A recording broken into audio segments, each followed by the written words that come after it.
Bonjour, donc nous sommes aujourd'hui toujours en avril 2017 ici à Toulouse et c'est vraiment un moment particulier que nous vivons dans le cadre de l'Institut des Andalousies du Maroc, de Marrakech et celui de l'Institut Occitania et Andalous.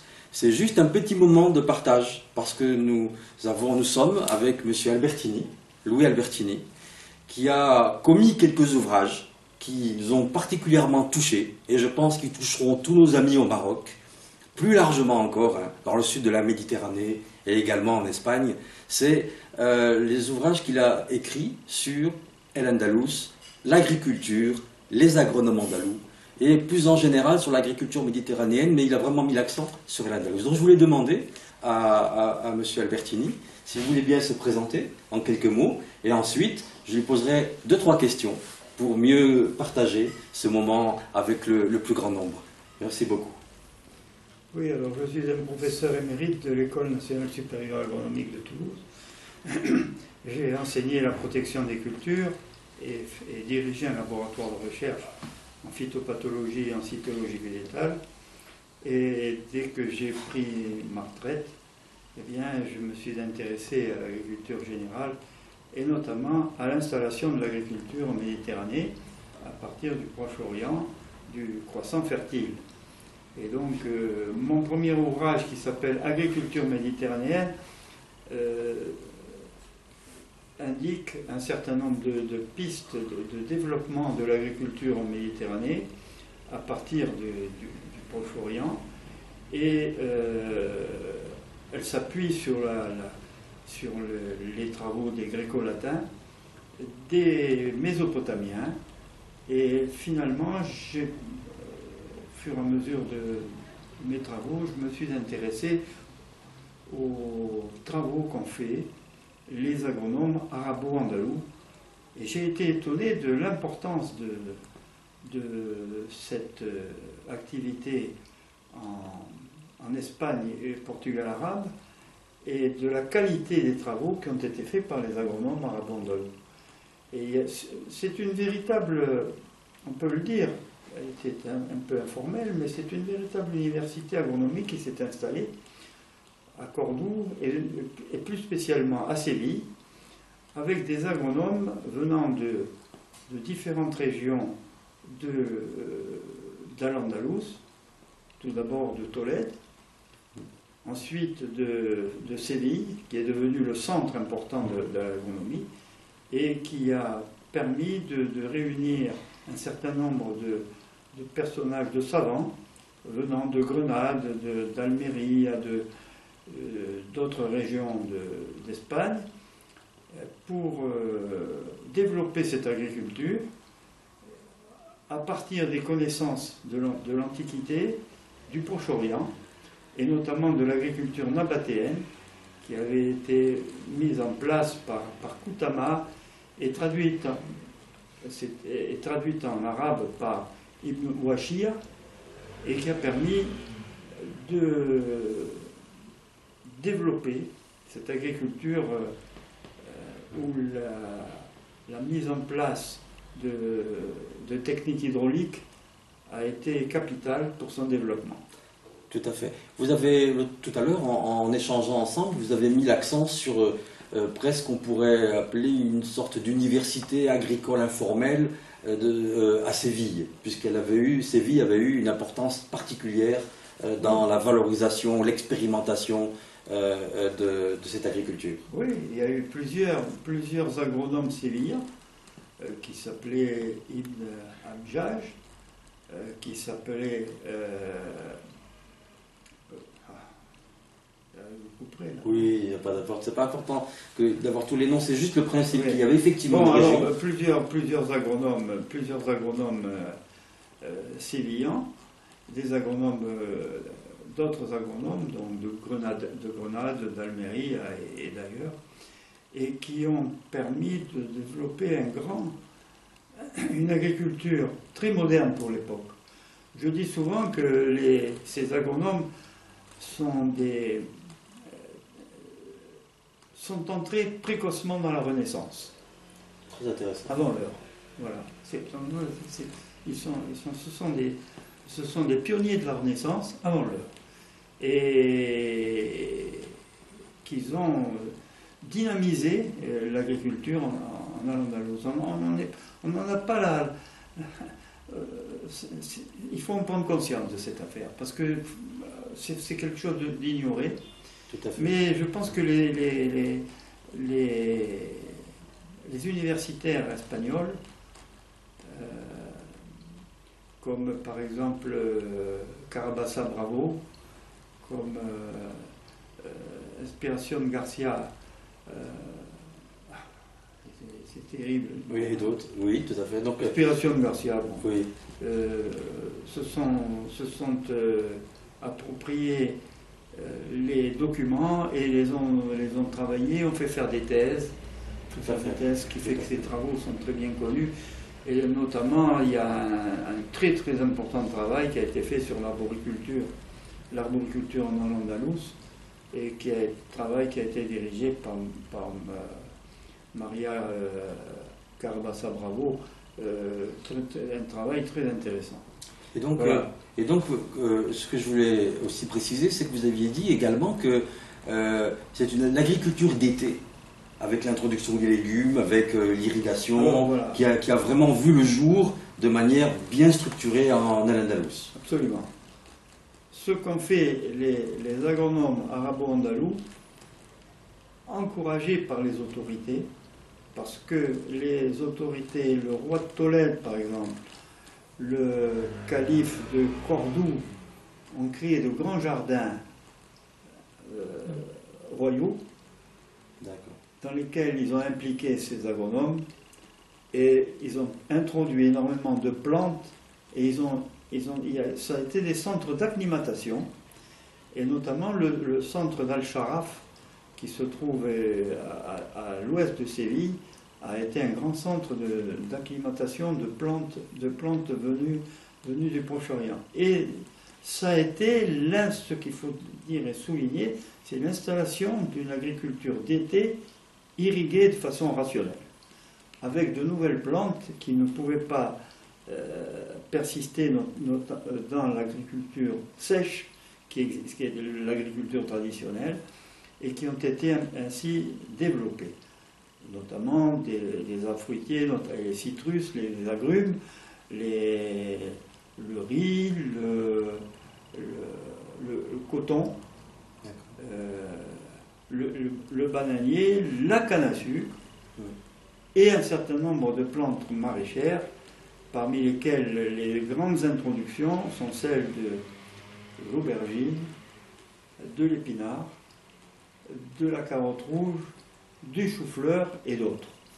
Voilà. Donc, tout à fait loin.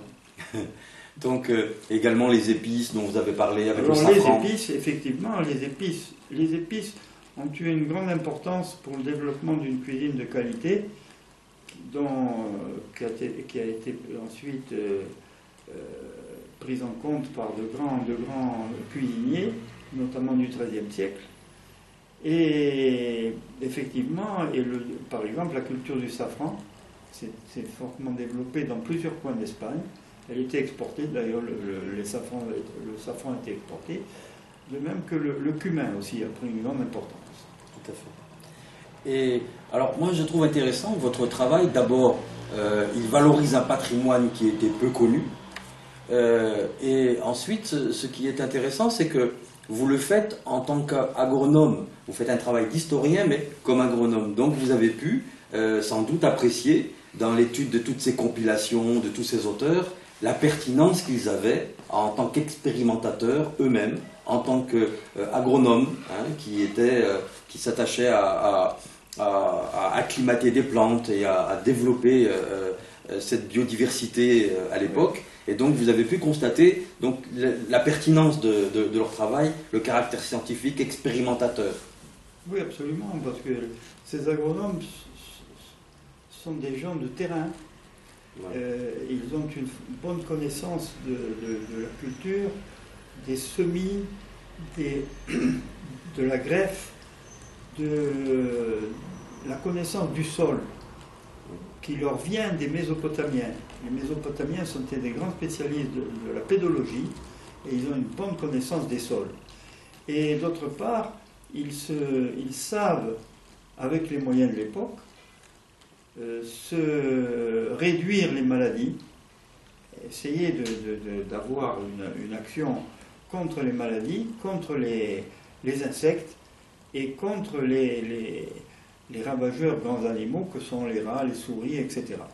Et donc ils prennent tout un tas de mesures souvent pertinentes pour se débarrasser de ces méfaits. Et vous disiez donc, même... Ce sont véritablement des gens très, très qualifiés pour l'époque. Ce sont, on peut dire en Europe occidentale, puisque nous sommes en Europe, nous ne sommes pas en Afrique, nous sommes en Europe, ils sont à la pointe de la connaissance agricole. Voilà. Et ça, ils le resteront et leur mérite sera reconnu par des gens bien plus tard. Je cite l'abbé Grégoire, par exemple, au début du XVIIIe siècle, qui est émerveillé par les travaux d'Alawam et les travaux d'irrigation en Andalouse. Et je cite aussi l'ouvrage de la traduction qu'en a faite Clément Mulet de l'ouvrage de Ibn Alawam pour permettre aux personnes qui s'installaient en Algérie nouvellement conquise par la France, afin que les sols soient cultivés de façon tout à fait rationnelle par irrigation et notamment par les cultures qui sont aménagées avec soin et surtout l'alternance des cultures. Oui, tout à fait. Une alternance rationnelle qui permet d'avoir des cultures se développant dans les meilleures conditions, et cela grâce aux travaux, grâce aux observations et à l'ouvrage d'Alawam. Tout à fait. Alors évidemment, nous avons un jardin à Casablanca, dont je vous ai parlé, qui s'appelle le jardin Ibn Alawam. En référence, beaucoup de gens nous demandaient... Où est-ce qu'il est là ? Il est à Sidi Moumen, dans la banlieue de Casablanca. D'ailleurs, je salue tous les amis. Dans quelle région de Casablanca? Sidi Moumen, c'est les grandes banlieues qui se trouvent un peu au nord de Casa. Vers Ain Diab ? Non, de l'autre côté. De l'autre côté, dans l'autre sens. Vous savez qu'il y a un tramway qui traverse maintenant Casablanca. Ouais.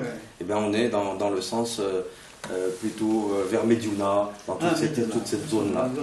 Voilà, et donc j'en profite pour saluer tous les amis qui sont là-bas, parce que c'est en pleine banlieue de Casablanca. C'est dans un cadre assez difficile, mais stimulant, et on a donné le nom Ibn Alawam, et on est très content de se retrouver. Et sachez que vous n'êtes pas pour rien dans l'attribution de ce nom, puisque c'est dans votre ouvrage qu'on a trouvé l'argumentaire pour nous donner la conviction que c'était important. Alors, je voulais vous poser une question. Vous allez souvent à Marrakech, et je sais que dans votre propre histoire, vous avez un lien avec le Maroc. Vous avez un lien avec toute cette Méditerranée. Si vous écrivez avec autant de passion sur la question, c'est bien parce que vous avez vous-même quelque chose d'ancré dans ce monde là-bas, dans cette lumière, dans cette terre. Et est-ce que vous pensez que c'est important aujourd'hui de prendre conscience de ce patrimoine ? Absolument. Je pense que dans le cadre d'un changement historique prenant appui sur l'écologie, où il faut réformer complètement l'agriculture au niveau mondial, je pense que ces racines sont très importantes. Voilà. Je pense que ces racines sont très importantes. Il faut... les personnes qui ont travaillé en Al-Andalus, c'était des agronomes pour l'époque de très haut niveau. C'était des gens qui travaillaient sans appareillage, mais avec un esprit d'observation très aigu, et qui ont su prendre appui sur les données du passé pour avancer et permettre un essor assez considérable à l'époque. Tout à fait. Voilà. Tout à fait. Et je pense que pour le Maroc, pour le Maghreb en général, pour l'Algérie, pour la Tunisie, c'est quand même important de prendre conscience des richesses de ce patrimoine, à savoir que, comme vous le disiez tout à l'heure, c'était des gens qui faisaient du bio. Et donc, comme vous venez de le dire, le Maroc, la COP22 a eu lieu au Maroc, c'est quand même quelque chose de très important pour l'avenir de ces pays. Hein, qu'on connaît la fragilité des nappes phréatiques, on connaît les dégâts que produit une culture trop intensive, orientée uniquement vers l'exportation, et qui détruit les sols, détruit les nappes, hein, les pollue. Donc c'est quand même important de savoir que nous avons un patrimoine partagé avec l'Europe, hein, avec l'Espagne, avec l'Italie, sans doute le sud de l'Italie, et que ce patrimoine, il est important pour l'avenir. Donc c'est pour ça que je voulais rendre hommage aussi à votre travail, parce qu'il nous ouvre cette armoire, hein, ce patrimoine important. Mais vous ne vous en êtes pas arrêté là. Apparemment, le développement important de l'agriculture à Al-Andalus a rendu les gens gourmands de nouveaux produits. Et donc il y a Ziryab, il y a toute une tradition un peu de palais, hein, de gastronomie. Et donc il y a eu tout un développement de tous ces légumes qui ont donné lieu à une cuisine. Et vous en parlez maintenant, je crois que vous faites un nouvel ouvrage autour de la cuisine, des légumes. Oui. Vous pouvez nous en dire quelques mots? Oui, j'ai continué à travailler dans ce domaine maintenant en essayant de promouvoir tout ce qui est maraîchage, jardin, et ce qu'a apporté, on peut le dire, un peu le génie des Arabo-Andalous à l'époque, parce que c'est quand même la grande période arabo-andalouse occidentale qui s'est développée surtout au XIe et au XIIe siècle. Et donc les légumes, par le fait de la nouvelle agriculture techniquement très évoluée, les légumes ont pris de l'importance à la suite de l'irrigation qui s'est développée, et de nouveaux légumes ont été introduits comme de nouvelles grandes cultures l'ont été. C'est ça. Donc, il y a eu un enrichissement qu'a bien souligné Al-Awwam dans son œuvre, et d'autres avant lui, puisque Bassal, etc., Wafid, enfin, ont aussi travaillé, ont aussi bien développé cette affaire. Et on peut dire, avec le témoignage aussi des géographes, que le jardinage, le maraîchage, les vergers-jardins, les jardins d'ornement, qu'aimaient tellement les grands patrons d'Al-Andalus, les rois, les émirs, les grands notables aussi. Les grands notables. Et donc les jardins de qualité se sont multipliés en Al-Andalus. C'est ça. Et donc ça a aussi permis aux poètes de s'exprimer et de parler de façon tout à fait savante et spirituelle des jardins. Et c'est un plaisir, c'est une civilisation qui est à prendre par tous les bouts, parce que elle s'est développée à l'époque tous azimuts en Al-Andalus. C'est ça. Vous parliez tout à l'heure de traités de cuisine, de culinaire, avec des recettes, hein, qui ont ensuite sont passés vers la Catalogne, oui, et vers l'Italie, oui, et donc et qui ont amené un apprêtement de tous ces légumes, de ces, oui, aubergines, oui, etc., oui, avec une certaine richesse. Vous disiez que c'était assez riche comme apprêtement, comme façon, oui, de cuisiner. La cuisine d'Al-Andalus était une cuisine de qualité. Elle s'est appuyée au départ sur la cuisine orientale des Abbassides, puisqu'il y a eu pas mal de livres de cuisine qui ont été faits au Proche-Orient à l'époque des Abbassides, mais elle avait aussi ses qualités propres. Elle s'appuie aussi sur des connaissances maghrébines. Et donc, je vous parlais tout à l'heure du couscous, qui est d'origine du Maghreb à l'Aqsa, et de toutes les tagines, de tous les gâteaux, de tous les pains, parce que le pain a une grande importance, il y a une grande variété de pains, de sous-produits, dans lesquels interviennent des fromages, interviennent des légumes, etc. Et il y a une grande palette, une grande richesse de la cuisine maghrébine et andalouse. Et c'est aussi un point très important du développement un résultat donc du développement de cette agriculture arabo-andalouse. Voilà. Tout à fait. Donc il y a l'art de vivre, la cuisine. Et il ne faut pas oublier l'importance que prend dans cette cuisine les épices. Voilà. Les épices, les plantes aromatiques et les condiments. Les condiments d'hiver. Donc tout ça a bien servi cette civilisation arabo-andalouse, on peut dire, cette qualité de vie arabo-andalouse. Bien, Monsieur Albertini, merci d'avoir consacré ce petit temps avec nous à impromptu, improvisé. Ah oui, mais on va le partager avec toutes sortes d'amis qui vont se régaler parce qu'il fallait que ce soit le cas. Pour être improvisé, c'est improvisé. Et donc on vous remercie beaucoup. J'en profite pour saluer tous nos amis qui vont pouvoir regarder cette vidéo et la partager avec nous. Continuez à écrire, vous faites œuvre d'importance. Vous n'êtes pas simplement de votre côté en train de développer une petite passion, vous êtes en train de faire quelque chose de très utile pour le Maghreb, pour le Maroc, pour la jeunesse et pour la rencontre des cultures. Merci beaucoup. C'est moi qui vous remercie.